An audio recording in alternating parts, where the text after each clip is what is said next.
The UN and international aid agencies insist the best way to get humanitarian assistance into Gaza is via land.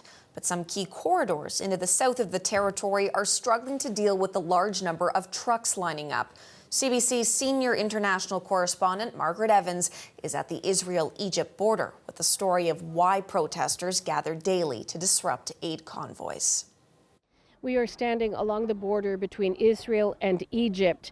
If you look on the other side of this fence, you can see a row of trucks packed with aid destined for Gaza. Of course, it's not getting there fast enough, and not enough is getting in.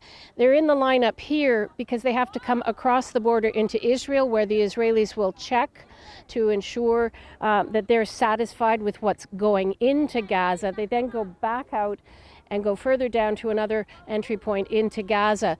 The people you can see behind me here are Israelis who have been trying to stop any humanitarian aid from getting into Gaza.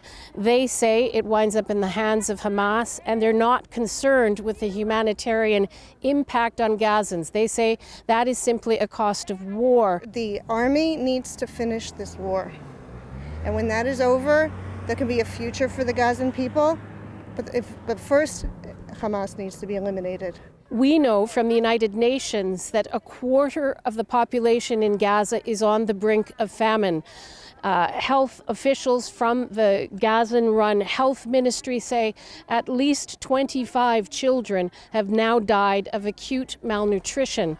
Their international community is so frustrated with the number of trucks Israel is allowing to get in. They are now trying airdrops. They're talking about a humanitarian sea corridor coming from Cyprus, and we're hearing about potential attempts at another land crossing in the north. But aid agencies will tell you it's not coming fast enough, and the suffering is destined to continue unless something is done very quickly. Margaret Evans, CBC News, along the Israeli-Egyptian border.